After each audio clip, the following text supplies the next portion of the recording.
چھٹا پارہ سورہ مائدہ ہو چکی تھی. یہاں سے 20ویں آیت شروع ہو رہی ہے. گویا سورت کا تیسرا رکوع ہے اور پارے کا 7واں رکوع چل رہا ہے. سورہ مائدہ کی آیت نمبر 20.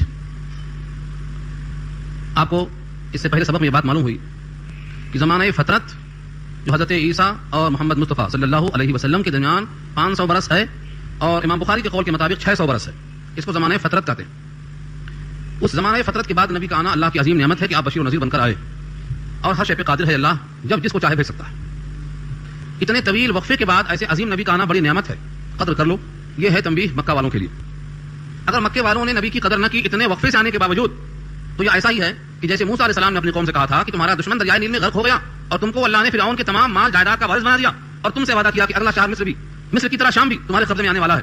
تم ان تمام نعمتوں کی پاداش میں آگے بڑھو. لیکن اس قوم نے حضرت موسیٰ کی بات نہیں مانا اور ناقدری کر گئے. نتیجے میں ان کا انجام کیسا ہوا اس 3 آیت کے اندر آگے آ رہا ہے. حضرت موسیٰ موجود ہیں، حضرت ہارون موجود ہیں. ان دونوں نبیوں کی موجودگی میں قوم کی نافرمانی کی وجہ سے اللہ نے کیسا مخیت کر دیا، اس رکوع میں آپ اس کو سنیں گے. تو مکے والے بھی اگر زمانے فطرت کے بعد ایسے عظیم شان نبی کو پا کر ان کی قدر نہ کریں تو اس ناقدری کا وبال ان کو بھی بھگتنا پڑے گا. یہ دونوں میں تمثیل ہے. حضرت موسیٰ کا واقعہ قرآن کریم میں اتنی کثرت سے بیان کیا ہے تفصیل کے ساتھ کہ کسی اور نبی کا اتنا مفصل واقعہ بیان نہیں ہوا ہے. اس کی وجہ صرف یہ ہے کہ جیسا ان کے ساتھ ہوا ہے اور اس امت پہ گزرے ہیں احوال، اس امت پر بھی ایسا ہی گزریں گے. ایک حدیث شاید آپ کے ذہن میں نہ ہو، تازہ کر لیں اگر ہے تو. جیسے ایک جوتا دوسرے جوتے کے مشابہ ہوتا ہے، ذرا فرق نہیں ہوتا. حدیث میں الفاظ ہیں حذو النال بالنال، جیسے جوتا مشابہ ہوتا ہے، ایسے ہی حضرت موسیٰ کے قوم پر جو احوال بیتے ہیں امت محمدیہ پر ایسا ہی بیتیں گے. اگر وہ کسی دھوڑ پھوڑ کے سوراخ میں ہو کے نکلے ہیں تو اس امت کو بھی ہو کے نکلنا پڑے گا. اتنا مشابہ، قدم قدم پہ مشابہت ہونے کی وجہ سے تفصیل سے بیان کیا اللہ نے تاکہ امت خبردار ہو جائے. یہ اس کی وجہ ہے. اب یہاں سے الفاظ پر غور کریں. وَإِذْ قَالَ مُوسَىٰ لِقَوْمِهِ، اور جب کہا موسیٰ علیہ السلام نے اپنی قوم سے، یا قومی اے میری قوم کے لوگوں، اذکروا یاد کرو نعمت اللہ، اللہ کی نعمت. اللہ کی نعمت علیکم تم پر ہے. یوں تو اتنی نعمت ہے کہ تم اس کو گن نہیں سکتے. اس امت پر بھی یہی حال ہے. اتنی نعمت کوئی بندہ اپنے اوپر اللہ کی نعمت کو گننا چاہے تو گن نہیں سکتا. مشابہت ہے. لیکن ان تمام نعمتوں میں جو سب سے ممتاز نعمت ہے اس کو یہاں بیان کر رہے ہیں. اذ جعل فیکم انبیاء وجعلکم ملوکا وآتاکم ما لم یؤت احدا من العالمین. یہ 3 نعمتوں کا ذکر کیا اللہ نے. پہلی نعمت کیا ہے؟ اذ جعل فیکم انبیاء، جبکہ بنایا تم میں نبی. جبکہ بنایا تم میں نبی. اذ جعل فیکم انبیاء، انبیاء جمع ہے نبیوں کی، اور جعل کے معنی بنایا اور فیکم معنی تم میں. 1000 کم سے کم نبی آئے بنی اسرائیل میں. 1000. حضرت موسیٰ اور حضرت عیسیٰ علیہ السلام کے درمیان تقریباً 1000. بعض نے کہا 17,000. تعداد کا علم اس بات سے نہیں ہے کہ ساری روایتیں بنی اسرائیل کی. قرآن اور حدیث میں اگر متیقن الفاظ موجود ہوتے تو اختلاف نہ ہوتا. لیکن اتنی بات ضرور ہے کہ بے شمار نبی آئے، بے شمار نبی آئے. آگے فرمایا وجعلکم ملوکا، اور تم کو بنایا بادشاہ.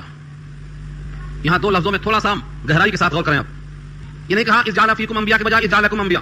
جیسے آگے کہا وجعلکم ملوکا، تم کو بادشاہ بنایا، اور فرمایا تم کو نبی بنایا نہیں، تم میں نبی بنایا.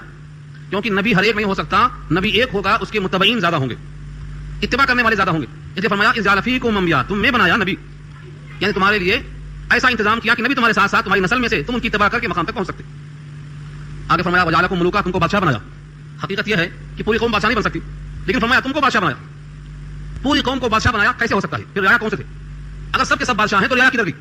جس طرح سے نبی ایک ہوتا متبعین زیادہ ہوتے، ایسے ہی بادشاہ بھی ایک ہوتا متبعین زیادہ ہوتے. یعنی فرمایا بنایا تم میں بادشاہ، بلکہ کیا کہا؟ تم کو بادشاہ بنایا. اس کی توجیہ میں لکھا ہے کہ جب بادشاہ کسی قوم کا ہوتا ہے، جب بادشاہ کسی قوم کا ہوتا ہے تو اس قوم کا ہر فرد سمجھتا ہے کہ میری حکومت ہے اور میری بادشاہت ہے. جیسے مغلوں کی حکومت تھی تو مغل کا ہر فرد سمجھتا تھا کہ مغلیہ حکومت ہماری حکومت ہے. ایسے ہی بنو عباسیہ کی حکومت تھی تو بنو عباسیہ کا ہر فرد سمجھتا تھا ہماری حکومت ہے. اور دور کیوں جاتے، آج بھی جن پارٹیوں کی حکومت ہوتی ہے اس کے ہر فرد میں تصور ہوتا ہے ہماری حکومت ہے، ہماری بادشاہت ہے. تو جس قوم کی بادشاہت ہوتی ہے اس بادشاہ کی طرف منسوب کرتے ہوئے ہر فرد اپنے کو بادشاہ سمجھتا ہے. ایک مفہوم تو یہ ہے وجعلکم ملوکا. چنانچہ ایسا ہی ہوا، فرعون کے جتنے لوگ خاندانی تھے بنی اسرائیل پر ظلم کرتے تھے یہ سمجھ کر کہ ہماری حکومت ہے، کیونکہ فرعون ہمارے خاندان کا ہے. اور بنی اسرائیل کے لوگ دبتے تھے، سہتے تھے کہ حکومت ہمارے خلاف.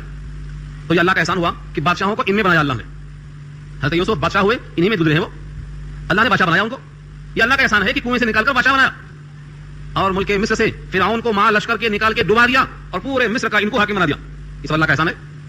تو 2 نعمتیں اللہ کی ہو گئی. ایک تو تم میں انبیاء کو بنایا تاکہ رہنمائی ہو، اور دوسرے تم میں بادشاہ بنایا، تم کو بادشاہ بنایا. ان 2 نعمتوں میں سے پہلے کس کو رکھا اللہ نے؟ پہلے نبوت کو رکھا، بادشاہت کو بعد میں رکھا. دنیا والوں کی نگاہ میں بادشاہت کو مقدم کرنا چاہیے اور نبوت کو مؤخر کرنا چاہیے، کیونکہ نبوت میں مال نہیں ملتا اور ملوکیت میں بادشاہت میں مال ملتا. لیکن اللہ نے ملوکیت سے نبوت کو مقدم کر دیا کہ نبوت سے دائمی گھر ملتا اور ملوکیت سے بادشاہت سے دنیاوی فانی عارضی گھر ملتا. اس لیے اللہ نے اس کو مقدم کر دیا. اذ جعل فیکم انبیاء، جبکہ بنایا تم میں نبی. وجعلکم ملوکا، اور بنایا تم کو بادشاہ. وآتاکم، اور دیا تم کو ما لم یؤت احدا، جو نہیں دیا کسی کو من العالمین، سارے جہان میں سے. سارے جہان میں سے جو شے کسی کو نہیں دی وہ اللہ نے تم کو دی. کس کو دی؟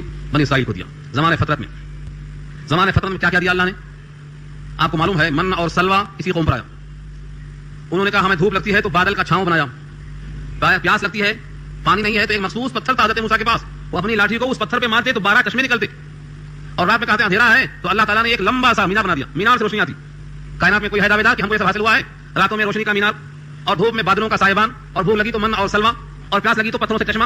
کائنات میں کوئی حج سے دیا گیا یہ سب؟ یہ سارے انعامات دیے. وَآتَاكُم مَا لَمْ يُؤْتِ أَحَدًا مِنَ الْعَالَمِينَ. سارے جہان میں کسی کو نہیں دیا اللہ نے جو ان کو دیا. کتنے انعامات ہوئے؟ ایک تو تم میں نبی کا آنا. یہاں دیکھ لیجیے آپ 1427 سال گزر گئے, ایک نبی کی امت ایک نبی کی اتباع میں چل رہی ہے. اور یہاں پر کیا حال تھا کہ ایک وقت میں 70 نبیوں کو لوگوں نے قتل کیا تھا. ایک وقت میں 70 نبیوں کو قتل کیا انہوں نے. تو اس وقت اتنے نبی تھے, اور اس وقت عالم یہ ہے کہ 1427 سال سے پوری امت ایک نبی کی اتباع کر رہی ہے. نبیوں کا زیادہ آنا کمال ہے. کیوں؟ مشقت وہ کر لیتے, امت مزے میں آتی. لیکن اب نبوت ختم ہو گئی, اب جتنے نبی دعوے دار ہیں سب جھوٹے ہیں, تو پھر نبوت والا کام کون کریں گے؟ یہ نبی کی امت کرے گی. یہ سب اللہ کا احسان تھا ان کے اوپر. بادشاہت دیا اللہ نے. یہ سارے انعامات کے بعد اللہ نے کہا ملک مصر تو خالی ہو گیا فرعون سے, کیونکہ وہ تو پانی میں ڈوب گیا, دریائے نیل میں غرق ہو چکا ہے, اور تم پار ہو چکے ہو. اب اللہ نے کہا ہے کہ تمہارے لیے اللہ نے اگلا شہر مقدس, یہ اگلا شہر مقدس کون سا ہے؟ اکثر کی رائے ہے کہ اس سے ملک شام مراد ہے. بعض نے کہا ایریا بیت المقدس مراد ہے, بعض نے کہا اریحا مراد ہے, بعض نے کہا اردن یا لبنان کا کوئی حصہ مراد ہے. لیکن اکثریت مفسرین کی متفق اس بات پر ہے کہ اس سے مراد ملک شام ہے. تو لگے ہاں تو یہ بھی لے لو. مصر سے فرعون تو تباہ ہو کے خارج ہو چکا ہے, تم پر قبضہ جو اس کا تھا وہ ختم ہو گیا, اور تم اس کے حاکم بن گئے. اب یہ شام والا ملک بھی تم اپنے ہاتھوں میں لے لو. یا قومی, اے میری قوم کے لوگوں, ادخلوا الارض المقدسہ, داخل ہو جاؤ ارض مقدسہ میں. ارض مانے زمین, مقدس شہر میں داخل ہو جاؤ, ملک شام ہے, تم کو انشاءاللہ فتح ملے گی. کیسے؟ کیا ثبوت ہے؟ حضرت موسیٰ نے کہا اللاتی کتب اللہ لکم, کتب اللہ لکم, لکھ دیا ہے اللہ نے تمہارے لیے. اللہ کا لکھا ہوا ٹلتا ہے کیا؟ یہ شہر تم کو مل کے رہے گا. مقدسہ اللاتی کتب اللہ لکم, تمہارے لیے اللہ نے قلم چلا دیا ہے, تم کو مل جائے گا یہ شہر, قبضہ کر لو اس کو بھی.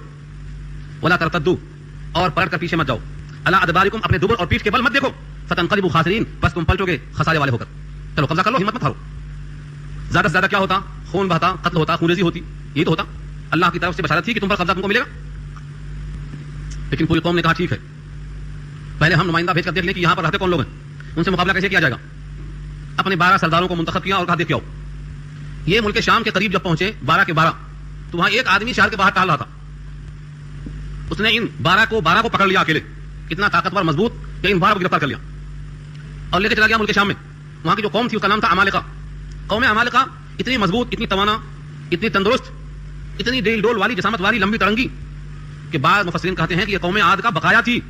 اور قوم عاد کے بارے میں قرآن کا بیان ہے ایسی مضبوط قوم پیدا ہی نہیں کی گئی زمین پر. جب مرے تھے یہ قوم عاد کے لوگ تو ان کے جسم ایسا پڑے ہوئے تھے جیسے کھجور کے تنے پڑے ہوئے ہوں, کانہم اعجاز نخل خاویہ. سورہ حاقہ کے الفاظ ہیں, کھجور کے درخت جیسا پڑے ہوئے لمبے لمبے. تو یہ ان کے بقایا تھے, تو خوب لمبے ترنگے. ان کا ایک آدمی اتنا طاقتور کہ وہ 12 کو پکڑ کے لے کے چلا گیا. یہ 12 کے 12 کچھ نہیں کر سکے, گرفتار ہو گئے. ظاہر یہ ہے کہ 12 کمزور پڑ گئے اور وہ ایک غالب آ گیا, تبھی تو گرفتار ہوئے. اس جگہ پر مفسرین نے ایک آدمی کا نام لیا ہے, اس کا نام ہے عوج بن عنق, اور اس کے بارے میں اتنی داستان لکھی ہے وہ سب جھوٹی ہے. کیوں؟ روایتوں میں جان نہیں ہے, مسترد ہے وہ. اتنی بات ضرور ہے جو قرآن سے ثابت ہے کہ وہ ایک نے ان 12 کو گرفتار کر لیا تو اتنا طاقتور تھا کہ جو 12 پہ بھاری ہے, اتنی بات ثابت ہے.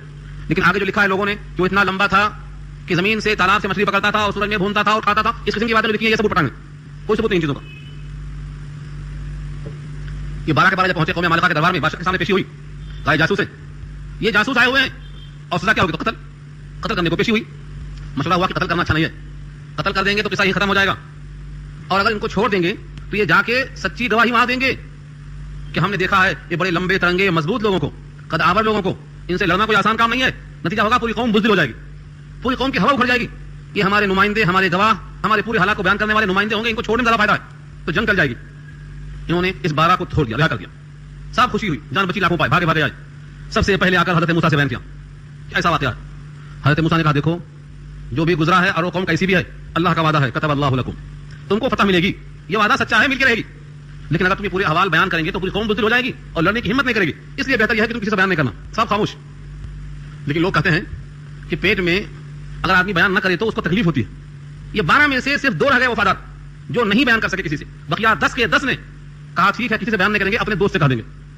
اس کے بھی کچھ دوست ہوتے ہیں, اس نے اپنے دوست سے کہہ دیا.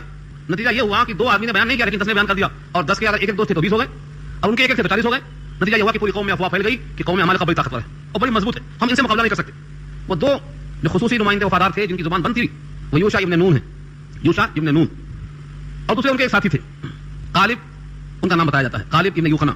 ان دونوں نے وفاداری کا ثبوت دیا. لیکن جب پوری قوم میں بات پھیل گئی کہ بڑے مضبوط لوگ ہیں تو پوری قوم مل کے بولتی ہے قالوا یا موسیٰ ان فیہا قوما جبارین. کہنے لگے اے موسیٰ ان فیہا بے شک اس میں قوما ایک ایسی قوم ہے جبارین جو مضبوط ہے, جبر کرنے والی ہے, طاقتور ہے.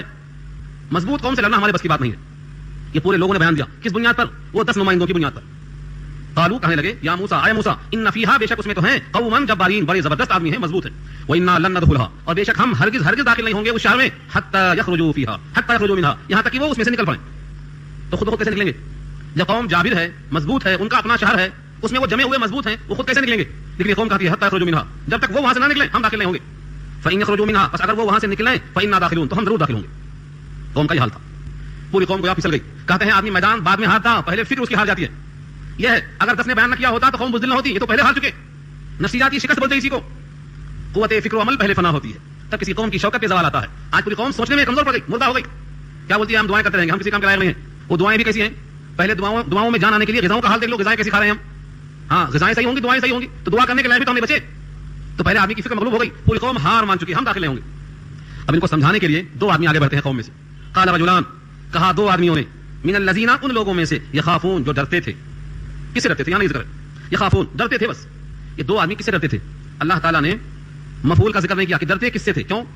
کیونکہ ڈرنے کے لائق تو ایک ہی ذات ہے. دوسرے مقام پہ اللہ نے خود فرمایا واللہ حق ان تخشى, اللہ زیادہ حقدار ہے کہ اسے ڈرا جائے. اور مقام پہ فرمایا والذین آمنوا اشد حبا للہ, جو ایمان والے ہیں ان کی محبت اللہ سے شدید ہوتی ہے. تو ڈرتے تھے کس سے؟ اللہ سے. کیونکہ مومن کسی سے نہیں ڈرتا سوائے اللہ کے. ولا یخافون لومۃ لائم, کسی ملامت کی پرواہ نہیں کرتا. اس لیے مفعول چھپا دیا اللہ نے من الذین یخافون, ان میں سے جو ڈرا کرتے تھے. ڈرتے کس سے تھے؟ جس ڈرنے کا حق ہے اور وہ اللہ کی ذات ہے. اس سے معلوم ہوا کہ اللہ سے ڈرنا یہ سب سے بڑا وصف ہے. اس کی وجہ سے ان دونوں کو نصیحت کرنے کا موقع ملا اور وہ اس کے لائق تھے. اور اللہ کا بہت ہی پرمغز لفظ ہے. قال رجلان من الذين يخافون انعم الله عليهما, انعام کیا تھا اللہ نے ان دونوں پر. ابھی آپ سن چکے ہیں کہ انعام پوری قوم پہ تھا. پوری قوم میں نبی بنایا, پوری قوم کو بادشاہ بنایا, پوری قوم کو اتنا دیا کسی کو نہیں دیا. یہ سب نعمتیں پوری قوم پر ہیں. ان میں سے بھی بطور خاص ان دونوں کا نام لیا, یوشع ابن نون کا اور غالب ابن یوخنا کا.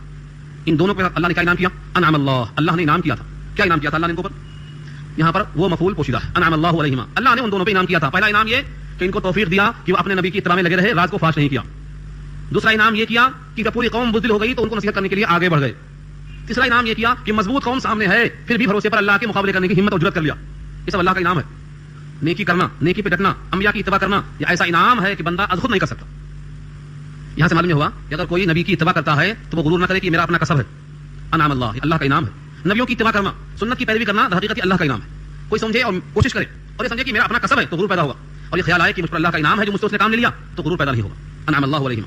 سمجھاتے ہوئے کیا کہا؟ ادخلوا علیہم الباب, بیت المقدسہ کے دروازے میں تم داخل تو ہو جاؤ. ادخلوا الباب, دروازے میں داخل ہو جاؤ. ان پر تم دروازے میں داخل تو ہو جاؤ, اتنا ہی تم کو حکم اللہ کا ہے. جیسے ہی تم داخل ہوگے تم غالب آ جاؤ گے, بھاگیں گے. فَإِذَا دَخَلْتُمُوهُ, جب تم اس میں داخل ہوگے فَإِنَّكُمْ غَالِبُونَ, تو بے شک تم ان پر غالب ہو جاؤ گے. یہ دیکھو نصیحت کر رہے ہیں, دروازے میں داخل ہوتے ہی غالب ہو جاؤ گے. اور ادھر کیا ہے, ان 10 نے آواز لگا رکھی تھی کہ ایک آدمی نے 12 کو گرفتار کر لیا اور 12 کیوں نہیں کر سکے, اور دربار میں جان چھٹی اس وجہ سے کہ نمائندے تصدیق کریں گے جا کر باہر کہ ہم کتنے مضبوط ہیں, ہمارا روب چھا جائے گا, کوئی لڑنے کی کتاب نہیں لائے گا. یہ پوری قوم نے پھیلا رکھا تھا. جہاں پوری قوم میں وسوسہ آ چکا ہو, یہ 2 کی نصیحت کیا کام آ سکتی ہے. آگے پھر کہا انہوں نے وعلی اللہ فتوکلوا ان کنتم مؤمنین, اور اگر تم مومن ہو تو بھروسہ اللہ پہ کرو. اپنے ڈیل ڈول کو مت دیکھو کہ تمہارا ڈیل ڈول جسامت ان سے چھوٹی ہے, یہ مت دیکھو کہ تم کمزور ہو, یہ مت دیکھو کہ تمہارے لیے وسائل محدود ہیں. اگر تم بھروسہ کرتے ہو اللہ پر, تمہارے ایمان کا تقاضا یہ ہے تو تمہیں ایسا ہی کرنا چاہیے. وعلی اللہ, اللہ ہی پر فتوکلوا, بھروسہ کرو, ان کنتم مؤمنین, اگر تم مومن ہو. جو انہوں نے صاف اعلان کر دیا. قوم کا جواب کیا تھا؟ حضرت موسیٰ کی تقریر ہو گئی, ان دونوں کی تقریر بھی ہو گئی. پوری قوم پہلے سے خوف زدہ ہو چکی تھی, ان کے دل مایوس ہو چکے تھے. اسی تقریر کو پھر دہرایا. قالوا یا موسیٰ, کہنے لگے اے موسیٰ انا لن ندخلها, بے شک ہم ہرگز داخل نہیں ہو سکتے. ابداً, کبھی بھی. یہ لفظ ابداً یہاں اضافہ ہوا, پیچھے ابداً کا لفظ نہیں تھا. دیکھیے لن ندخلها تھا, یہاں پر کیا ہے لن ندخلها ابداً, کبھی بھی. کیوں؟ تم تقریر کر لیے, تمہارے 2 ساتھی تقریر کر لیے, یہ تقریر سے کچھ فائدہ نہیں ہے, ہم کبھی بھی وہاں جانے کو سوچ نہیں سکتے. ابداً ما داموا فیہا, کبھی بھی جب تک وہ قوم اس میں رہے گی. ما داموا فیہا, جب تک وہ قوم وہاں پر رہے گی ہم ہرگز داخل نہیں ہوں گے. کتنا صریح انکار ہے. دیکھو نبی کا انکار, نبی کے متبعین کا انکار, اللہ کے حکم کا انکار. اب سوچو کہ ان کا دل کیسا ہوگا. اب یہ قوم پر اللہ کی نعمتیں گزری ہیں, کیا سخت جملہ ہے ان کا. اگر اس کے باوجود لڑنا ضروری ہے اور اس کے باوجود آپ لڑنے کا حکم نافذ کرتے ہیں, فذهب انت, تو جاؤ تم, وربک, اور تمہارا رب, فقاتلا, تم دونوں مل کے قتال کر لو, انا ہاہنا قاعدون, بے شک ہم یہیں ہیں بیٹھے ہوئے. جملہ کتنا سخت ہے اور کتنا تلخ ہے. آج ہم امت کا شکوہ کرتے ہیں, دیکھو امت ایسی بھی ہوتی ہے. ان پہ کیسا احسان ہوا ابھی سن چکے آپ کہ دنیا میں کسی کو ایسا احسان نہیں ہوا جیسا احسان ان کو ہوا. کسی میں اتنے نبی نہیں آئے, کسی کو اتنی نعمتیں نہیں ملی, اور کسی پر اللہ کا خصوصی ایسا انعام نہیں ہوا کہ دشمن پورا مال و لشکر دریائے نیل میں غرق ہو جائے اور